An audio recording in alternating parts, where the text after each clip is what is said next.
Wait. Down, Diesel.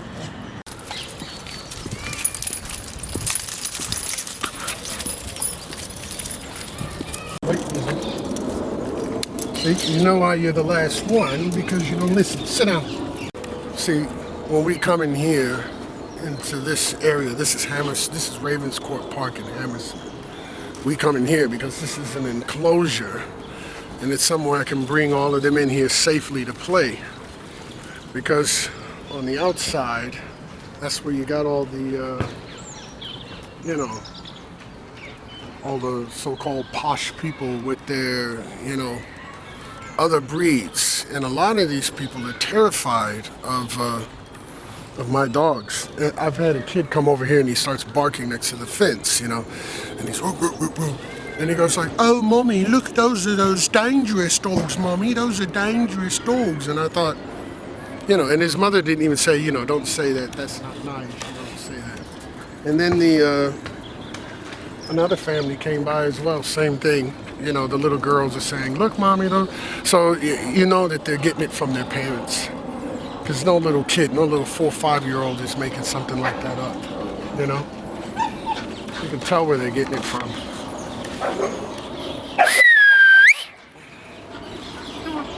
But they're being playful. But for me, I'd rather keep them safe in here, and instead of taking them out there where they're at risk. Hey, all right, yeah, pretty good. Hey, big guy. This is Diesel. Diesel is my first rescue dog. Basically, I was in the park with Vinny, and I looked over and I saw this guy walking with Diesel, and he looked absolutely miserable.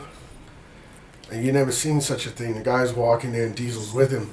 And it was kind of strange because a couple of days before that, I had seen a lady with a black staff, all black, and I remember thinking to myself, it'd be nice if Vinny had a friend, to play with, because he'll play with other dogs. And so the guy came, I said, "Oh, you have a nice dog." I said, da da da da. And I think I asked him, "Oh, are you going into the play area or whatever?" I said, "They can go and play," because I recognized he was little. And we went into the dog training area, and you never seen such a thing. Those two, they just, it was exactly what Vinny needed at the time. They just got along so well. And it's funny because people are always talking about two males won't get along. That is absolutely not true at all. In fact, I didn't have any type of aggression, any aggression issues at all until Missy came in, the girl staff. But Vinny and Diesel just played and ran, and it was perfect medicine. I found myself calling this guy and saying, "Oh, you going to the park? Yeah, they can play together." And da da da da. And the guy just happened to mention to me, which I kind of could see, that there was some issues, that he was looking to get rid of him, and he didn't know how to walk Diesel. And he explained to me that when he got Diesel, that Diesel had already had 3 or 4, well, I wouldn't call them caregivers. Some people, some guy dropped him off at some girl's house, and then this guy got there, and then there was Diesel as a puppy. Anyway, he's still, even now, oh God, he's about 3 months younger than Vinny, but he's still very excited, and I'm sure that he has separation anxiety and so forth, and I'm certain that they took him away from his mother too early. But again, he's got an excellent temperament, and he loves people. He's kind of like Dino from the Flintstones. You hit the door and he just barrels you over and just, he'll have you on the floor and tackle you and lick you, he has licking dominance. You know, he just lick you and lick you and lick you to get his way. But eventually he calms down. But he's the most difficult to handle in some ways, but in other ways he's very intelligent. I can tell him go get this or do that or whatever, and he's much smarter than the other dogs in terms of his capabilities. He'd be great if probably if I were a better trainer. Um, you know, I'd do a lot more with him. He's at this point now where he's sort of reached a plateau because I don't have the skills to take him really that much further. Right now, the most important thing for me is socialization, which he has. He just needs to get his manners together. He's still, he just bombards his way in everywhere. But he's a big tease, and he's always starting stuff with the other dogs. Not in a bad way. He just goes over and says, hey, come on, you want to play with me, or you want to sit there and chew on that bone or whatever, And he's all over them. In fact, he is directly responsible. Diesel is responsible for bringing Chico out of his shell, because when Chico first came to us, he was nearly frigid. And Diesel just kept messing with him. He just wouldn't give up. He wouldn't give up. And finally, Chico's like, okay, you want to play with me? Let's play. And I think Diesel found out quickly that Chico, being 3.5 years old, he's a much bigger and stronger dog. And I think he met his match, 'cause he kept messing with Vinny and everything, But he's a good boy. He just needs... To be honest with you, I think he'd be a lot better off if it was just him and his own caregiver. I think the fact that he doesn't like sharing his attentions and his time with the other dogs. If you're doing anything with any of the other ones, he immediately reacts. He's like, he wants to get involved and just, he gets very jealous. I mean, he doesn't start a fight or anything like that. He just wants to get his nose in there, regardless of what's going on. I initially intended to adopt him. I'd like to, but the time it takes to find a good home and assess the people or the family, you'd probably be good with somebody that's in their early to middle 40s, settled, someone that's not tied down to a 9-to-5 gig and has the time to work with it. He's got an enormous energy level. I mean, this guy, he's, forget about the Energizer Bunny. This guy doesn't stop. But see, this is what happens when you breed like this. Mixing this with that and that with this, you end up with these types of mental issues and, spastic behavior and stuff like that. But all in all, he's a good boy. He was the first one I could walk off without having to have a leash or anything like that. He's fairly good at following the straight. He's just stubborn. But the only thing I can say about Diesel is he wants his own master. He wants his own, thing. He doesn't like to share. But I know he loves being with the rest of the pack. Were he by himself, it would be a lot worse for him. But for now, this is his home. He's loved and taken care of. He will not go back to what the situation was before. Basically, he wasn't walked very much. He didn't have any social. He had some medical issues when we got him that didn't take long to get in order. It's mostly his diet and but he's come along. I think it's just going to be a little more time before he really calms down. Right now, he's still a little hyper. That's an understatement. Anyway, every day it's a day-to-day struggle because you never know what you're going to run into out here, you know. And as long as there's going to be that kind of dog prejudice, and you're going to have people that just let their dogs roam freely without keeping them on a leash, you know, and you know, you're there with 3 or 4 dogs, and all of a sudden there's a dog running up to your dog, and you're trying to control. You know, I got bit because of that. You know, as long as it's dog racism or whatever, you know, you're gonna have this problem. You know, the bottom line is that these guys, you know, they're fine now, but you know, I can have one altercation take place, and it can mess up everything that I've been working on for the last, you know, few months. You know, they're all of them. You know, they're not like Vinny. I had Vinny from the beginning, so it's like, you know, with Vinny, pretty much to an extent, I know what to expect. At least I know, you know, he'll listen. But with the other ones, you can't say 100% for sure what's going to happen. You know, but one thing is for sure: if they get attacked by another dog that comes along, especially I got a pack, you know, all it takes is for Missy to kick off and feel threatened, and the boys are going to protect her.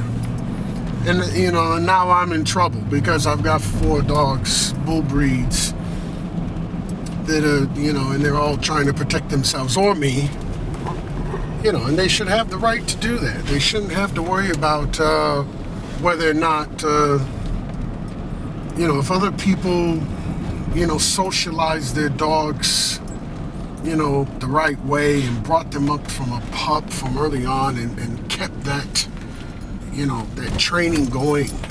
You know, took the time to actually say, you know, we've got to give this dog an education. You know, there'd be a lot less problems. If we cannot, as a community, and I'm talking about people who rescue animals, animal rights people, or just animal lovers, come together as one, as a whole, and say, let's save the animals.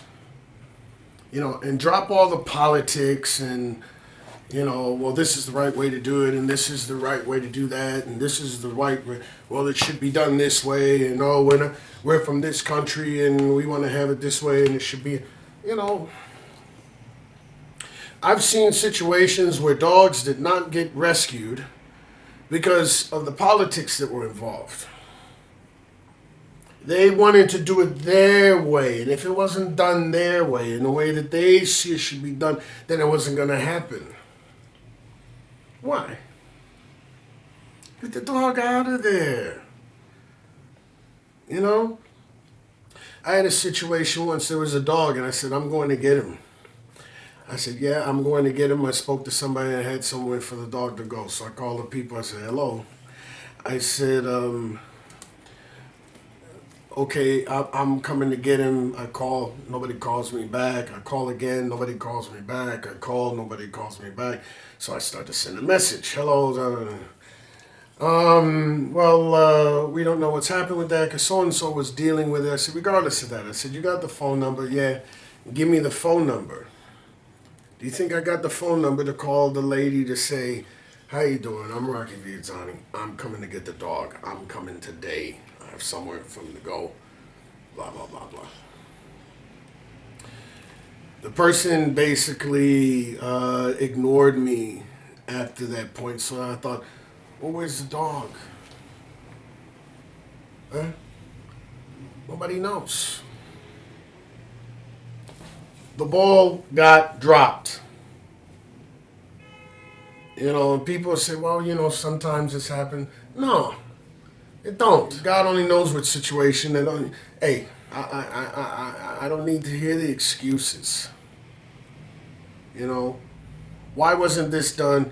How come this didn't happen? It should have been this. It should have been that. Well, one rescue organization won't work with that one. This rescue organization doesn't want nothing to do with that one. Oh, well, they want money.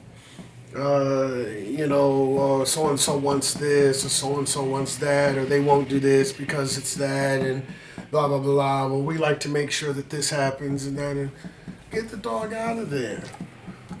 Get him out of there, and then deal with, how and the whats and the whys and all this other stuff. But get him out of the situation that he's in, because obviously it's a bad one. And while you're sitting there, trying to play I'm the best rescuer and all this other crap, the dog's suffering. You know. This is ridiculous. If a dog has come from a professional breeder, and the person who took that dog from the breeder, it should go back to the breeder. And it's up to that breeder. It's his responsibility to find that dog a home. And you have a lot of people say, no, we're not going to take it back to the breeder because they'll just give it to anybody. Well, that doesn't always mean that that's the case. Not all, okay, yeah, the breeders are doing it because they want to make money off the dogs, but not all breeders are bad breeders. You got some good breeders out there. You got people out there that do actually care. I've spoken to people and they said, if something's wrong, I'm going straight there and I'm going to get the pup and I'm bringing him home, even if it's a year later. I said, we don't want no bad name on us. But on top of that, if we know a dog's in trouble, we're going to get him. There's some breeders, they're not the right breeders. Yeah, they're gonna say, well, it's nothing to do with us now. La la la. What I don't like to see is breeders and they got, 8 to 10 bitches putting out litters 3-4 times a year. There's no way in the world you're going to tell me that you got homes for all of them dogs. Good homes. For bull terriers? Come on. We're not talking about, little, these little things that people have. It's just, which goes back to what I was saying before.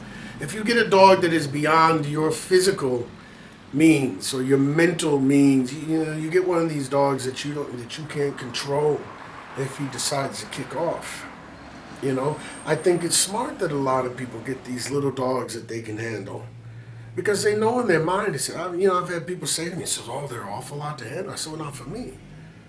No, but I'm 255 pounds. I'll snatch any one of these guys up if they start acting stupid. That's another one. They're abusing the dog. Oh, look at that. They're doing it. People sitting there. You're so pathetic. There's a difference between abuse and discipline, which a lot of people say, yeah, I agree with that. But what not everyone is agreeing on is what is actually discipline and what is actually abuse. Caesar Milan was trying to, when he was coming into Britain, they had a lot of people saying, well, we don't want you here with your old dog-beating ways. So, if one of my dogs reared up to me to snap at me or bite me, I'd spank his ass. And if that makes me an abuser, then too bad. I know I'm not an abuser. I take him right here, and I spank him on his backside. I don't smack him in the face. I might, lift him up and say, hey, what are you doing? But he knows the difference. He knows I'm not gonna hurt him. Cha. Did you see him ducking out of fear or like I'm gonna do anything? No. Because he knows when he's done something wrong. And if I say, to him, no, bad boy, like he's doing this now. He's just playing with me. He won't bite me. I can put my arm in his mouth. He won't bite me. See? He's a good boy. Yeah, good boy. My dogs have a healthy respect for me and a healthy fear of me as much as I do them. they're big, strong dogs. If one of them was to, attack me, fortunately, I know how to handle an attacking dog. And yes, I will do what is necessary if I feel that he is genuinely trying to hurt me. You know, that doesn't mean that you're an abuser. I had a breeder say to me one time, he says, I had to go to these people's house because the dog had taken over the house and had taken over the couch and the bed and all this other stuff. And he goes there, and the dog's sitting up on the couch, bull terrier, like, this is my couch, nobody's sitting here. And he growled at family members when they came in the living room, like they couldn't even sit down and watch TV. And I thought that is the most ridiculous thing I've ever heard of in my life. So he says to me, I pulled the dog down off the couch, I beat the shit out of him, and I threw him in the kitchen. Now, when he said that to me, I knew he didn't mean like he literally beat the shit, like beat him. He probably smacked him around a bit and thrown him in there. That's not abuse. And when the dog, first of all, if another dog goes after another dog, they to attack or something like that, they don't say to them like, no, no, no, no, that's not nice. And this little one, baby, no, no, you don't do this. Do, do, do. You hear him in the park with that, come on, baby, don't do that. The dog's laughing at him. And he's running the other way. They're chasing their dog around the park, saying, come here, baby, don't run away from mommy. Me, me, me, me, me. You try that with a bull terrier. It ain't gonna happen.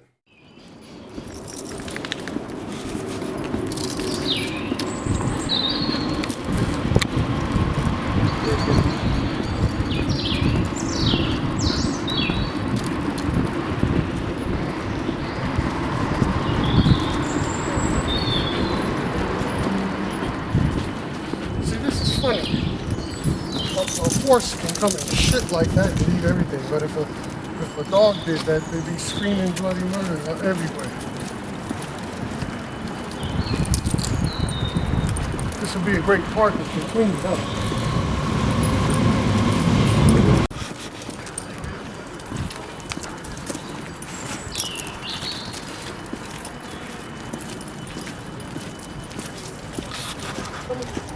All right, sir. Oh, hi. How you doing? I didn't recognize you. Hi.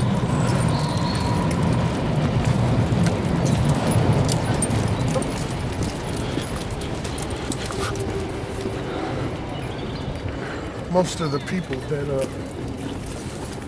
that will stop and speak from time to time, they'll speak to me as long as the dogs are, in an enclosure. But as soon as I let them out, they grab their dogs and run away.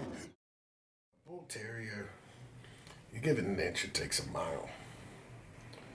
And it is an animal that is strong enough that if it wants to, it can do irreparable damage.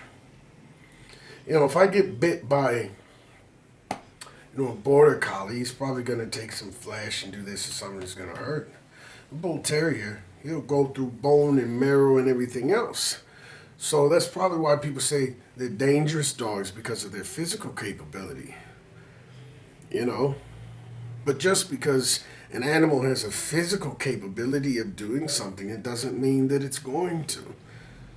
It's no different than a lot of people out there. I know most of the guys that I know out there that cause all the trouble, they're 5'2". Big guys, you never see them start anything. It's, oh, he's a big guy. Oh, yeah, you better watch him. He might do this. No. Most of the guys that I did bodyguarding work with, they were pussycats. And they were very serious about defending who they defended, much the same as me. But for them, it was about, you don't have a right to hurt people. The guys that you saw doing things like that, they weren't real boys. They were thugs. But what these dogs, you have to let them know from the beginning. It's not about I'm the boss. It's mostly about I can handle you. If you want to try, come on. and I'll let you know from the beginning if I can handle you. And that's really what it comes down to. You know, because animals don't understand the kind of things we do. You know, they can't verbally speak out and say, by the way, I wish you wouldn't do that, or I don't like this, I don't like that. No, they nip at you or they growl or they do something. There isn't a dog that I have now, with the exception of Chico, that hasn't growled at me. Vinny's growled at me, Missy's growled at me, Diesel's growled at me. Diesel's even snapped at me. So is Chico when he first came. Uh, and it was usually during times when we were doing something like a bath or this or that or something like that. They didn't like us, and I don't like this thing. I took Vinny to the vet one time, and he had a cut on his foot, and he growled, and the vet jumped back and said, "Oh, do we need to put a muzzle on it?" It was a lady. I said, "No, he don't need no muzzle. He just don't like it." And she wouldn't treat him. Oh, we need to put him to sleep and sedate him and do this and that. She wanted me to pay 300 pounds for a little cut, that was on his leg. And I'll stitch it up. I said, you don't need that. Just giving him an inflammatory and some antibiotics. I'll clean it with salt water. It'll be fine. Wow, da da da. And she wanted to tell us. So the next day I go back in there. The other vet says, oh, yeah, we don't want to stitch this up because we'll trap the infection inside. Just give it a good salt bath. Okay. Everything that I had said to her the day before I saw this guy is what he'd said to me. But he was fine. Cost me about 65 pounds British sterling. Whereas if I had listened to that lady, I would have spent over close to 400 pounds just for something like that because she was afraid to treat him. And I said to her, I said, go ahead and treat him. He's not going to do anything. She didn't trust me. Okay, I can understand, but, she's a vet. She's supposed to be accustomed to that sort of thing. Anyway, I don't go there anymore, so, But, people say, show them who's boss, and, well, that's abuse. Don't do it, So what are you going to do? Same thing with the kids. My mother used to take me when I did something wrong. I knew I did something wrong. I knew I was going to get it. She didn't abuse me. But, after she got done, I knew she had been there. It wasn't child abuse, I suffered from child abuse. I know the difference between the two very clearly. Very, very clearly. And, I've heard it all. Oh, you got these dogs so that you can show people this, or you're doing it to boost your career, or you're an animal abuser, and you're this, and you're that. And so every time a person in the animal rescue community or anything like that is doing something that someone else isn't or can't do, or someone is getting attention, whether it's on the net or anyway, above other people, there's always somebody who's going to come along and attack them. And it's one of the things that has basically turned me away from a lot of the